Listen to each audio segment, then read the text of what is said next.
I was there when Meek Mill was released. And when he looked at me, he said, "You're already marked." At the time, I thought it was a joke. But what happened next made me realize it was anything but.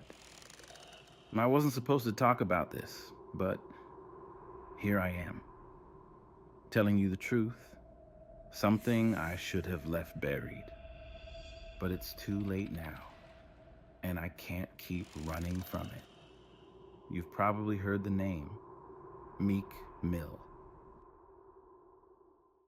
The rapper, the activist, the guy who spent years locked up and then made his way back into the spotlight.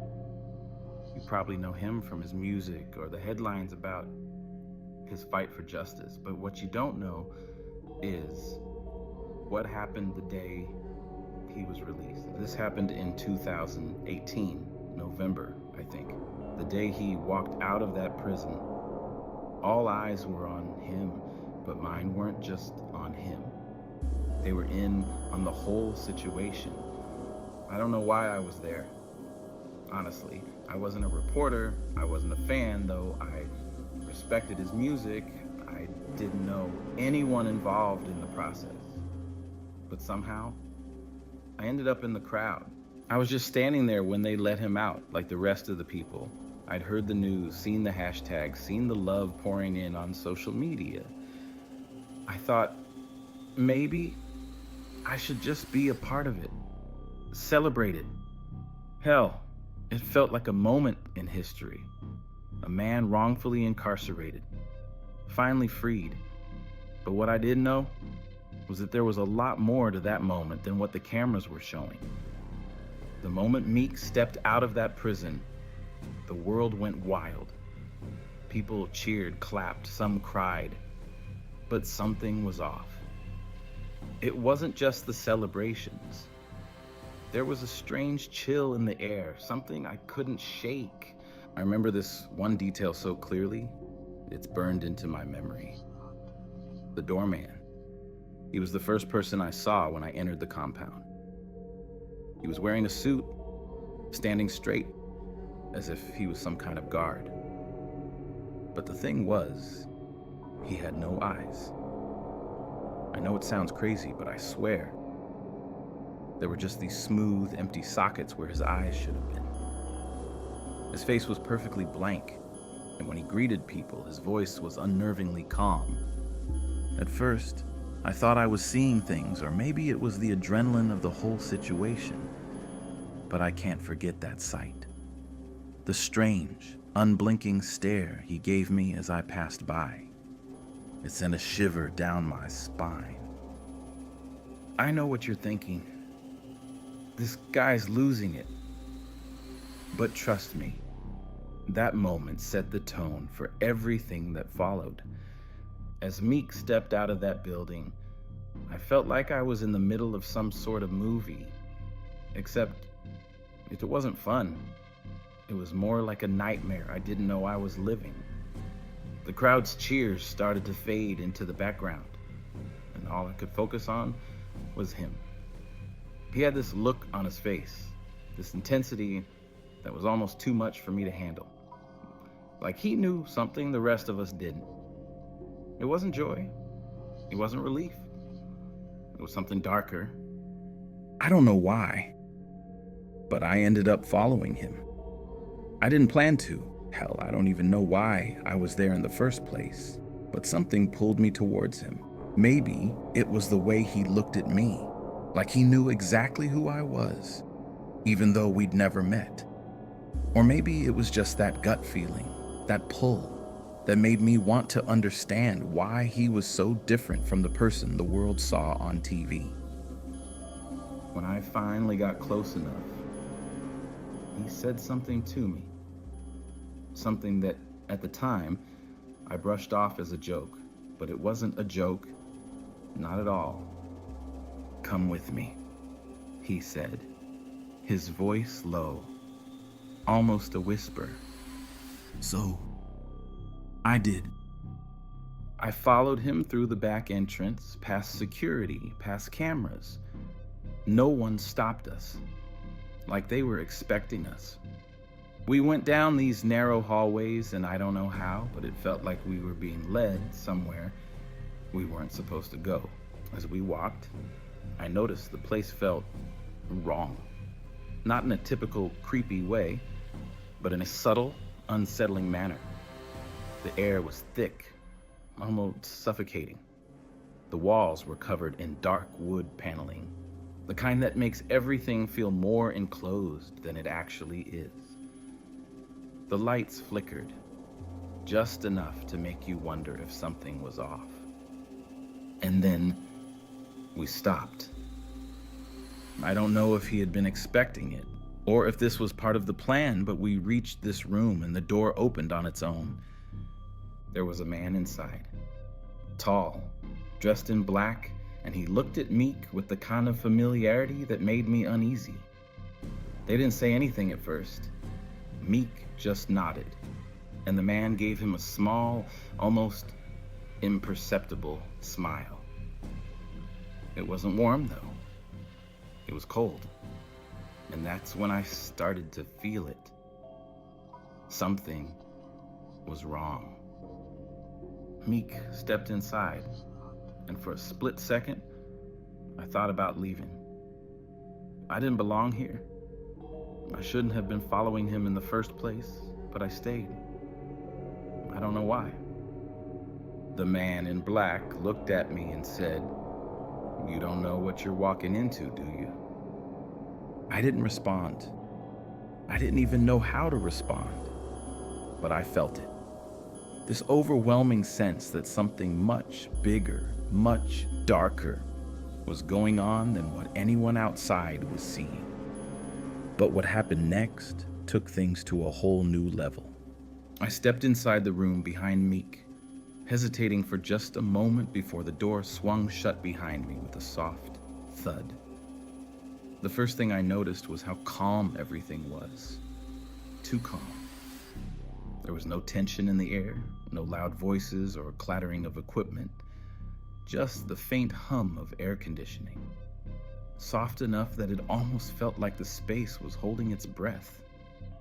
The room was dim, lit by overhead lights that barely cast shadows on the dark wood paneling lining the walls. At first glance, it didn't look like anything out of the ordinary, just a typical waiting room.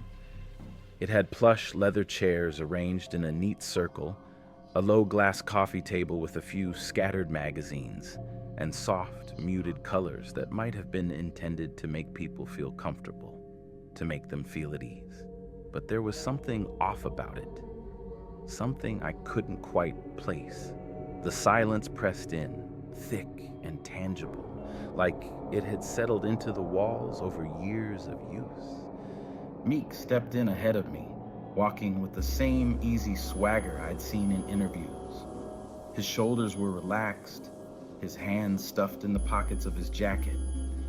He seemed unaffected, like he was used to this, whatever this was. But I wasn't used to it. I was a stranger in a place I didn't belong, and yet no one stopped me. I tried to shake the discomfort off. Maybe I was overthinking things. I told myself it was just the surprise of being in this unfamiliar setting, of being so close to a celebrity I never imagined I'd encounter, let alone follow into a room like this. But as I stood there, watching Meek's every move, I felt a twinge of unease growing inside me, gnawing at the edges of my calm. There was something off about how easy this was, how smooth everything seemed to be unfolding.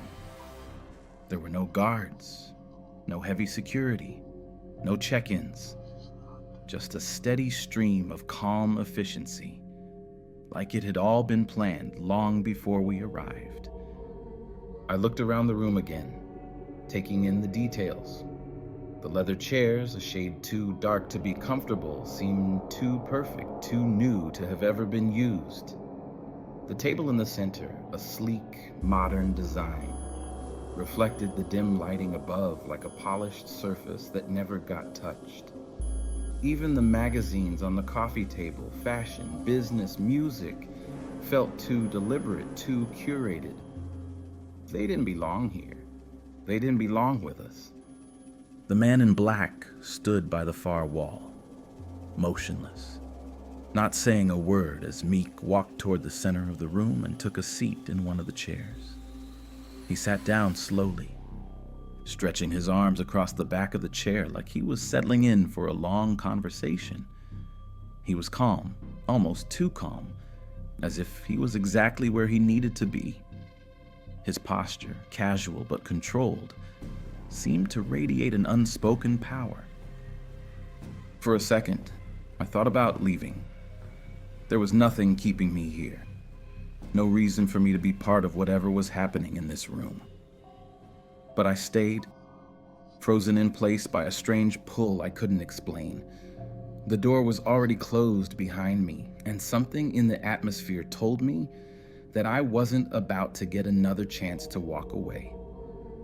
I forced myself to step further into the room, the soft click of my shoes against the hardwood floor breaking the silence just enough to make it feel uncomfortable. I wasn't sure where to sit, but there was nowhere else to go. The chairs around the table were arranged in a neat circle, but no one had invited me to join them. So I stayed standing. The man in black didn't make any move to acknowledge me. His eyes didn't even flicker as I walked in. He just stood there, still as a statue, his hands clasped behind his back. He was tall, broad-shouldered, wearing a black suit that fit perfectly, as if tailored just for him.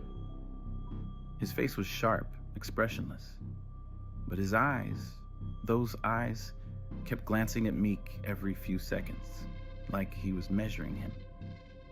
It made the hair on the back of my neck stand up. Something about the way he stood, the way his eyes shifted, was enough to make me feel like I wasn't in control of the situation. I was a visitor here, nothing more. I wasn't supposed to be here. Meek didn't seem bothered by the man's presence, though. He didn't even seem to care. He looked at me for a moment, offering a casual nod before his gaze shifted to the man in black. It was then that I noticed the room's unsettling stillness. I don't mean the physical stillness, the lack of movement in the room, but something deeper. A silence that felt almost too heavy, like the air itself was dense and waiting. Waiting for something. The hum of the air conditioning was the only sound, but even that felt distant, like it wasn't part of the same world. The man in black finally spoke, breaking the silence. His voice was low, but not threatening, just matter of fact, like he was stating something obvious. You know why you're here. Meek didn't react immediately. He leaned back in his chair, staring at the man without saying a word. I watched the muscles in his jaw tighten ever so slightly, but his expression didn't change. Yeah, Meek replied, his voice calm, controlled. I know why I'm here. I felt a chill run down my spine. There was something in the way he said it, too calm, too knowing. It didn't sound like a man who had just been freed, but a man who had been waiting for something. Someone, waiting for this moment, whatever it was. The man in black nodded, then turned to face me. The glance lasted only a moment, but it felt like it stretched on forever. There was nothing warm in that gaze. It was like I wasn't even a person to him, just another variable in a system that was far too complex for me to understand. You don't belong here, the man said, his voice like gravel scraping against stone. The words were soft, but they were sharp. They didn't feel like a warning, not exactly. More like a fact, something he had already known. I opened my mouth to say something, anything, but the words stuck in my throat. I don't know if it was the way he said it, or the way Meek's gaze shifted back to me, or if it was the unnerving tension in the room, but I couldn't find my voice. And that's when I realized something. This wasn't a celebration. This wasn't a moment of victory. Whatever was happening here, whatever I was witnessing, was far bigger, far darker than anyone outside could imagine. Meek wasn't just free. He was playing a role. But that moment, that look, was nothing compared to what came next. I couldn't shake the feeling that something wasn't right. At first, I told myself it was just nerves. Maybe it was the atmosphere, the overwhelming tension, or maybe it was because I was in a room I wasn't supposed to be in. But the more I stood there, the more I noticed the little things. The details that at first seemed insignificant, but now felt like pieces to a puzzle I didn't want to solve. I had barely settled into my spot when one of the guests in the room caught my eye.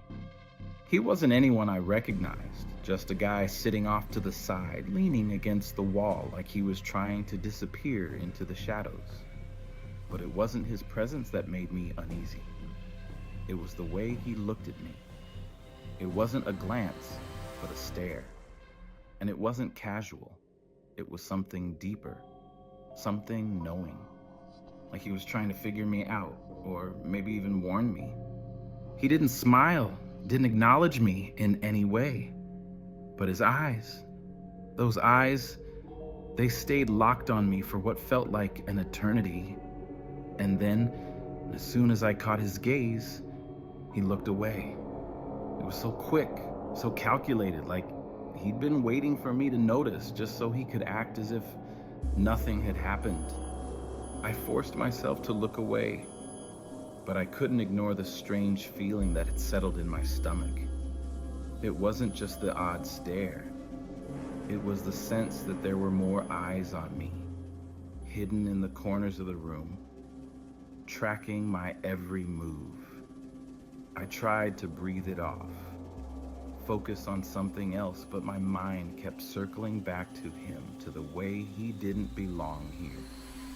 The moment passed, and I tried to let go of it, but then something even stranger happened. I overheard the man in black talking to Meek, his voice too low for me to understand clearly. But what struck me was how the man looked at Meek when he spoke, like they were in on something, like they were speaking in code, something I wasn't meant to hear. Meek didn't respond immediately. He just nodded. But the way he nodded, it wasn't the casual, yeah, I get it, kind of nod. It was deliberate, slow, like he was processing something, making sure his next move would be the right one. The tension in the room grew thicker with every passing second. I glanced around, trying to get a better sense of where this unease was coming from. And then, without warning, I noticed something else, something I shouldn't have seen. There was a door at the back of the room. It had been there the entire time, but I hadn't paid it much attention until now. It was simple, plain, just a door among many. But it stood out now. It looked wrong. Like it was too ordinary for such an odd place. Like it was out of place in the sleek, cold environment. I don't know why, but I couldn't take my eyes off of it. I couldn't shake the feeling that the door was hiding something important. I took a few steps closer, trying to get a better look, and that's when I saw it. The door was locked. I could tell by the way the handle was positioned, the faint gleam of a heavy lock that seemed almost too old for a place like this. But it wasn't just that. It was the way the room seemed to angle toward it, like everything in the space was designed to make you aware of it, to make sure you noticed that it was there, but never let you go near it. And just as I was about to take another step forward, I heard the low hum of conversation stop. Every pair of eyes seemed to settle on me all at once, but it wasn't like before. This time, it wasn't just curiosity. It felt intentional. Meek's gaze met mine again. But this time, it wasn't the friendly nod I had seen earlier. This time, his expression was colder, guarded. Something about his face changed in that moment. It was as if he realized something had shifted. Something had gone wrong. I wasn't supposed to be looking at that door. I wasn't supposed to be asking the questions I was starting to ask. It was in that moment, as the room held its breath, that I realized I wasn't just an observer. I was a part of something. Something I hadn't even understood yet. And then, as if on cue, a staff member stepped in front of me, blocking my view of the door. He gave me a tight smile, one that didn't quite reach his eyes, and I could feel the weight of his presence in the air. "Everything all right?" he asked, his voice too smooth, too rehearsed. I nodded quickly, forcing myself to smile back, but I couldn't shake the feeling that I was being ushered away from something I wasn't meant to see. And that, in itself, was enough to make my stomach twist in knots.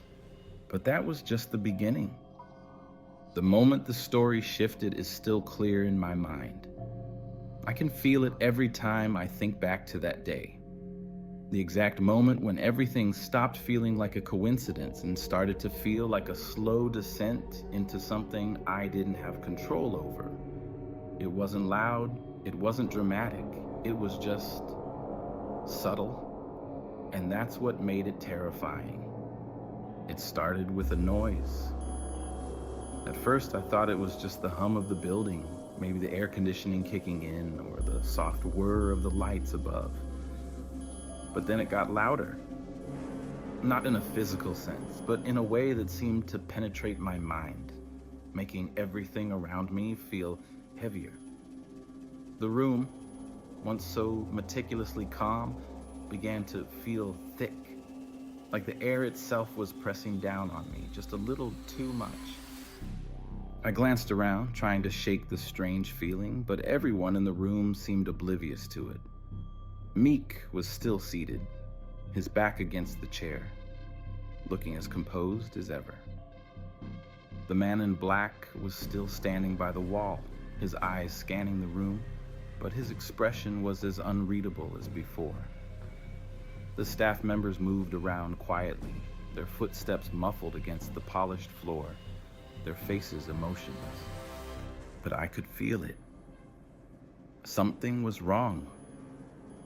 I couldn't explain why, but the longer I stayed, the more I felt like I was walking in someone else's dream. Nothing made sense. Everyone was too calm, too collected. They were moving through the motions, but I wasn't. I was just watching, like an outsider looking in, trying to piece together something that refused to fit. The room felt surreal, like the walls were breathing, like the air had thickened, and time itself had slowed to a crawl. I wasn't a part of the celebration. I wasn't in the moment. My thoughts kept circling back to that locked door in the corner of the room. I couldn't stop thinking about it. The way it stood there, so simple yet so deliberate, its presence drawing my attention away from everything else. It was like the door was the only thing in the room that held real weight, a promise that I couldn't quite place. There was something about it, something unsettling, that made me feel like it was the only thing that mattered. It was as though the door was keeping something, hiding something, and I wasn't supposed to know what it was, but I needed to. The more I stared at it, the more I felt an unspoken pull, like it had a meaning I wasn't allowed to understand. And then, just as my mind spiraled deeper into confusion, a voice broke through the silence. It wasn't loud, but it was sharp, cutting through the thick air like a knife. It didn't belong to anyone else in the room, and yet it felt like it belonged to me. It wasn't a shout or a scream. It didn't even feel like it came from a person. It was different. It was the kind of voice that made every other sound in the room disappear. It had a weight to it that made everything else feel insignificant. Leave. The word lingered in the air long after it had been spoken, vibrating in my chest as if it had its own physical presence. The command wasn't loud, but it was powerful. It was forceful, like a warning.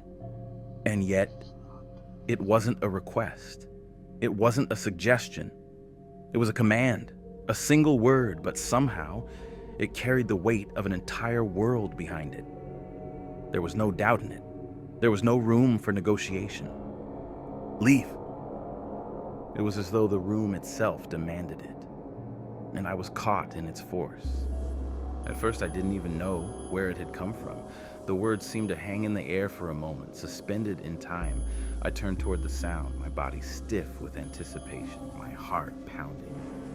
And there he was, Meek. He was standing now, his posture stiff, more serious than I had ever seen him, his eyes locked with mine. And for a split second, everything else in the room fell away. I didn't even register the background noise anymore. I could only focus on his eyes, those dark eyes that seemed to pierce through me, like they could see into every thought, every fear I had buried deep down. For a moment, it felt like he wasn't just looking at me. It was like he was looking through me, his gaze so intense that it made the air around us feel electric. I swear for just a second I felt like I could hear his thoughts, as if the connection between us was so strong that our minds were overlapping. He didn't speak. He didn't have to. His eyes said everything. There was no anger, no frustration. It wasn't the kind of look you give someone when you're upset. It was something different, something darker. It was a warning, silent and unspoken, but one that I couldn't ignore. I felt it. He was telling me something without saying a word. His eyes held a truth I wasn't ready for, and somehow I knew it. He wasn't just warning me to leave. He was telling me that I had already seen something I wasn't meant to see. He was telling me I'd crossed a line, and the consequences of that would be something I would never be able to erase from my mind. I could see it in the tightness of his jaw, the way his muscles seemed to tense beneath his skin, as if he were fighting something inside himself. Fighting the truth that he didn't want to share. And I was standing there, too close, unable to pull away from the gaze that locked me in place. I wanted to say something. I wanted to ask what was happening, to demand answers, but the words wouldn't come. My mouth felt dry, like it had been glued shut. My throat burned, and all I could do was stand there, caught between the suffocating pressure of his stare and the oppressive silence that had taken over the room. The moment stretched on, heavy and thick, and I knew, without a doubt, that whatever was happening, whatever Meek had just shown me with his eyes, it was too much to understand, too much to fix, and there was no way I could leave without knowing it would haunt me forever. I tried to speak, to ask him what he meant, but no words came out. My mouth was dry, like the air itself had stolen my ability to speak. I stood frozen, unsure of what to do next. And then the room shifted. It wasn't just that the air seemed thicker, or that the walls felt like they were closing in. The entire atmosphere changed, as though the building itself had just changed its mind about allowing me to be there. The lights flickered once, just once, but that single flicker was enough to make everything feel like it was slipping out of focus. The hum of the air conditioning stopped, replaced by a low, almost imperceptible sound. Something I can't quite describe, but it made my skin prickle. It was like the room itself was breathing, slowly, deliberately. A deep, rhythmic inhale and exhale that wasn't human. My heart started to race, but I couldn't make my legs move. I felt trapped, like I was caught in the middle of something I wasn't supposed to understand. Then, the man in black spoke. His voice was soft, but it cut through the growing tension like a knife. It's time. I didn't know what he meant by it. What time? Time for what? But before I could even process the question, the door in the back of the room, the locked one, suddenly creaked open. It wasn't the slow, smooth sound of a door opening under normal circumstances. It was harsh, like it had been forced open by something strong, something unnatural. The air that followed was cold, too cold, and I felt it rush through the room, brushing against my skin like a breath I wasn't meant to feel. I didn't know what was happening, but I could feel the dread growing with every passing second. "Come," the man in black said, gesturing toward the door. Meek didn't move. He stayed seated, his eyes now fixed on me, like he was waiting for something. The room felt like it was holding its breath, and I realized I wasn't the only one who had noticed the change. The staff members who had been moving around earlier were now standing still, their faces fixed, like they were waiting for the same thing I was. I didn't want to go near that door. Something inside me screamed to stay away, to run, to do anything but step closer to whatever was on the other side, but my feet moved anyway. It was like my body had made the decision for me. Each step I took toward the door felt heavier, like I was walking through thick mud.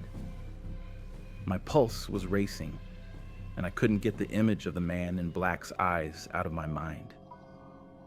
They were cold, calculating. He wasn't just watching me. He was waiting for me to make a choice. I stopped in front of the door. The cold air poured out of it, wrapping around me like a thick fog. I could barely see anything past the threshold, but I could feel the weight of what was on the other side, pressing against me. For a moment, I hesitated. I wanted to turn around, to back out, but the pull was too strong. I couldn't fight it. I had to know what was inside. I had to understand. And as I stepped inside, I was hit with the overwhelming feeling that I had just crossed a line I couldn't come back from. The room inside was unlike anything I had ever seen. It was cold, empty, but the walls, they weren't solid. They shimmered like a mirage, blurring the line between the real and the unreal. And then came the sound. The same hum from before, but louder now, deeper, vibrating through the floor beneath my feet. It felt like it was coming from everywhere and nowhere at once. The wall seemed to pulse with it, the air thick and heavy with an energy I couldn't explain. I turned around, hoping to leave, but the door had closed behind me, and I realized, with a sickening clarity, that I wasn't supposed to be here. I wasn't supposed to see this.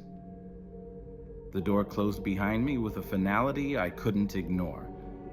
The sound of it clicking shut was so loud, it echoed in my chest. I tried to turn the handle, but it wouldn't budge. I pressed against it, pushing and pulling, but it was locked, just like the door I'd noticed earlier. just like the one that had been keeping me from whatever was beyond it. Now, it felt like I was trapped, like the room was closing in on me, forcing me to face whatever had been waiting for me inside. The cold was unbearable, almost suffocating. The air around me was heavy with something I couldn't quite put my finger on. I tried to breathe deeply, but the chill made every breath feel shallow. The room was empty, stark and bare. No furniture, no decorations, just the same shifting, shimmering walls I had noticed when I first stepped in. It wasn't a typical room. There was no floor, no ceiling. The walls weren't walls. They were an illusion, an endless stretch of space that seemed to bend and warp in on itself. I tried to focus, but my eyes kept darting around the room. There was something wrong with it. Something I couldn't see, but could feel. Something watching me. I didn't know what it was, but I could sense it, as if it had been there all along, waiting for me to finally notice. I spun around, eyes scanning the space, but there was no one there. Still, the feeling didn't go away. It was like I was being watched, observed from every angle, every corner. It was disorienting. The walls seemed to move, shifting ever so slightly like they were alive, breathing with me, breathing in time, with the panic rising in my chest. Then I heard it. A voice. Not a voice like Meek's or anyone else's, but something different. Deep, guttural, like it was coming from the very walls themselves. It wasn't clear at first, but the more I focused, the more distinct it became. You shouldn't be here. The words were slow, drawn out, as if they were being whispered into my ear, even though there was no one standing next to me.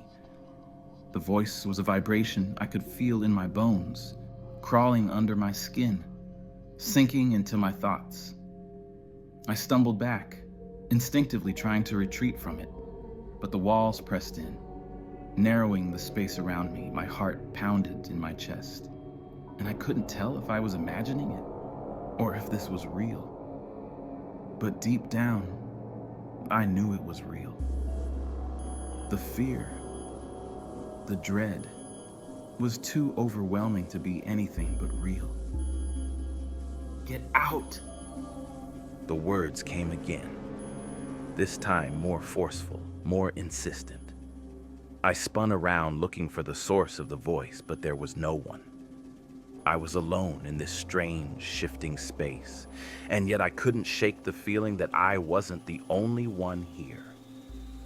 That's when the temperature dropped again, colder than before, colder than anything I had ever felt in my life. It felt like the room was frozen in time, like everything around me had stopped moving, held in place by some force I couldn't understand. The hum from earlier was louder now. It was coming from everywhere, vibrating the walls, vibrating the floor beneath me. I felt it in my teeth, in my bones. It was all consuming. And then I saw it. At first, it was just a flicker, a shadow in the corner of my eye, but then it grew clearer. A figure, a silhouette, standing just beyond the shifting walls. It was tall, impossibly tall, its form blurred at first, but then it began to take shape. It was like a person, but not a person. It was wrong. The shape of it twisted in ways that didn't make sense. Its arms were too long, its body stretched unnaturally thin. The face was the worst part. It wasn't human. There were no eyes, no nose, just an empty, gaping hole where its face should have been. A darkness, a void that swallowed everything around it. I couldn't see the figure clearly, but I could feel it. Its presence, its weight in the air. It was like it was breathing too, like it was drawing closer with every passing second, every moment that stretched on forever. The hum grew louder, deeper. The figure moved, slowly, deliberately, its limbs jerking in ways that made me sick to my stomach. I couldn't look away. My body was frozen, paralyzed by fear, but I could feel it. It was coming toward me. It was coming to get me. And that realization, knowing that it wasn't just watching, but hunting, sent a shock of terror straight through me. I tried to scream, but no sound came out.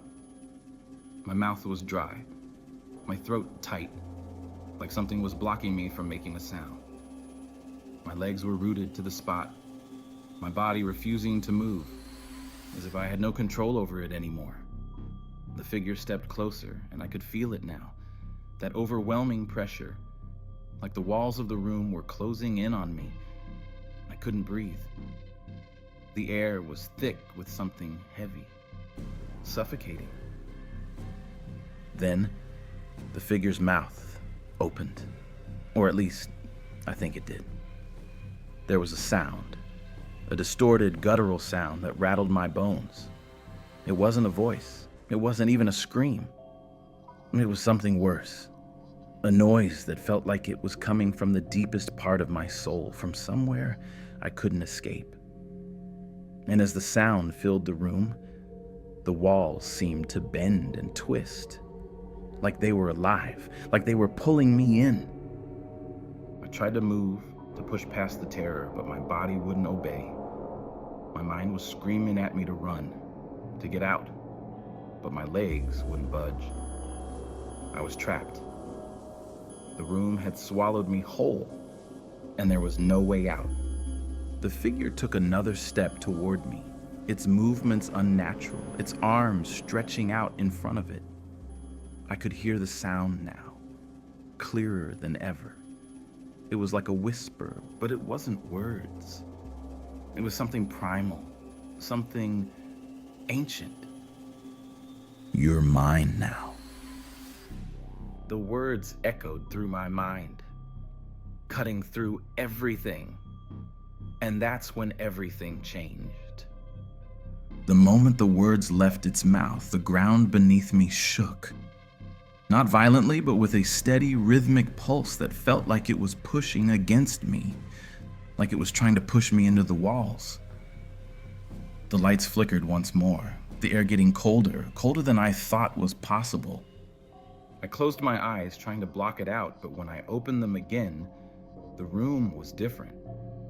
The walls were gone. The floor had vanished. The space I was standing in stretched out into nothingness. And the figure, it was right there, right in front of me, its face inches from mine, its presence overwhelming everything around me. I could feel it now, inside me, pushing against my chest, crawling under my skin. It was in my mind. It was inside me, and I couldn't stop it. I couldn't escape it. And then it whispered, its voice wrapping around me like a vice. You're not leaving. I didn't know how to respond. I couldn't. The words stuck in my throat. The figure wasn't just a thing I had seen. It was real. It was alive. And it wasn't letting me go. The walls started to close in again, tighter this time. And as the darkness pressed in, I felt the floor beneath me give way. I was falling into a void that wasn't a void at all. And that was when everything changed. I don't know how long I was in that space. Seconds, minutes, hours. Time had stopped the moment I stepped into the void. My mind couldn't process what was happening. I couldn't understand the weight of it.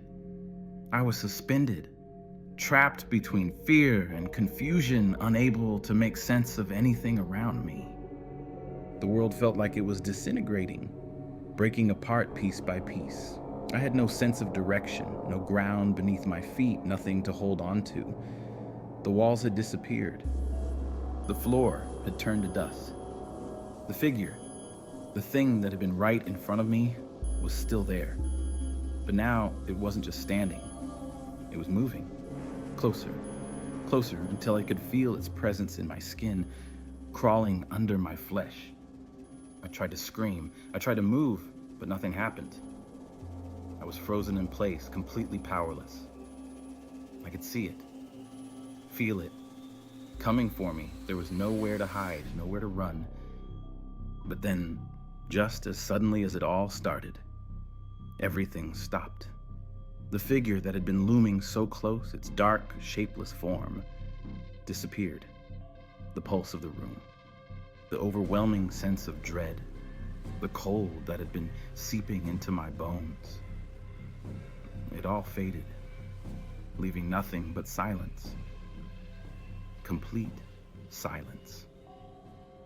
The world returned, but it wasn't the same world I had stepped into.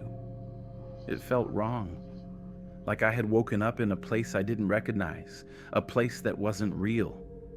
I blinked, my mind trying to catch up, trying to process what had just happened. I found myself back in the room where I'd first stepped in after Meek, where everything had gone wrong. But now, there was no one there. The man in black, the staff, Meek, they were all gone. The space was empty, quiet, too quiet. In the air, it was still thick with something, an aftertaste of what had been, but I couldn't name it. It felt like the air had been pulled from the room, leaving nothing but an unnatural stillness. I moved. My legs were shaky, but I couldn't stand still any longer. My heart was pounding in my chest, my body trembling. I don't know what I expected. Maybe the door to open again, or someone to step back in and explain that this was all part of the plan. But no one came. There was no explanation. No one was in charge to tell me what had just happened. I stepped back towards the door, but the handle wouldn't turn. It was locked. I yanked at it, panicking for a moment. There was no way out. I had to be trapped. The thought was suffocating, like the walls were closing in again. My breath hitched in my throat. I tried again, pulling at the door with every ounce of strength I had, but it didn't budge. That's when I heard it. Footsteps. Faint at first, but getting louder. Someone was coming. I couldn't tell who. My mind raced, wondering if it was the figure, or if it was someone else. Someone who had been watching this entire time. My fear was mounting again, growing stronger with each passing second. I turned around, my pulse racing, and saw him. Meek. He was standing at the entrance, his back to the door, watching me with a strange calm in his eyes. His face was unreadable, but there was something different about it, something changed in him, something I couldn't put into words. His expression wasn't filled with relief or excitement, but something darker, something distant. He didn't say anything at first. He just stood there, watching me like I was a stranger. His eyes didn't soften when they met mine. They were cold. Too cold for someone who had just been released, who should have been free. I opened my mouth to speak, to ask him what was going on, what had happened, but no words came out. My voice was gone, swallowed up by the silence that still lingered in the air. I felt more alone than I ever had before. Then, slowly, he moved toward me, his steps deliberate and measured. Each step felt like it was stretching time out, dragging it painfully, like the space between us was growing longer. He stopped just a few feet away from me, his eyes never leaving mine. You saw it, didn't you? His voice was low, almost a whisper, but there was an edge to it, a finality. He wasn't asking a question, he was stating a truth. You saw what it really was. I didn't respond. I couldn't. The weight of his words hung in the air, pressing down on me. What was he talking about? What had I seen? My mind was spinning, trying to piece it together, but everything felt out of place. Nothing made sense. I just stared at him, hoping for an answer, for something that would make it all stop. But there was nothing, no clarity. I wasn't supposed to bring you into this, he continued, his eyes narrowing slightly. But now that you're here, now that you know, there's no turning back. They'll be watching you too. I didn't understand. I couldn't understand. What did he mean? Who was watching me? What had happened to me, to him? And that's when I saw it. The subtle shift in his expression. His jaw tightened ever so slightly, his hand twitching at his side like he was holding something back.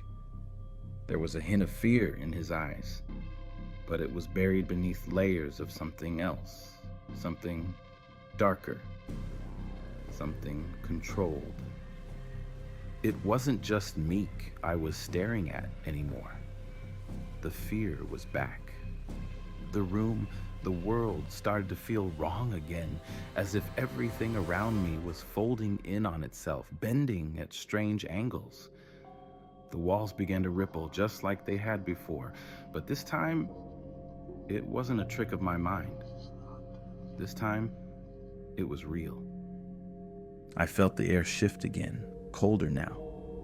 My skin prickled, the hair on the back of my neck standing up. The shadows in the room seemed to stretch, pulling the light toward them as if the darkness was getting closer. There was something behind him, something watching from the shadows. I opened my mouth to speak, to ask him what was happening, but the words died in my throat. Meek wasn't the same anymore. Not completely. The man I had seen on stage, the one I had followed out of that prison, was gone. The person standing in front of me was someone else. Someone who knew more than he was letting on. Someone who had already made peace with whatever was happening. You're part of this now, he said softly, his voice almost a whisper.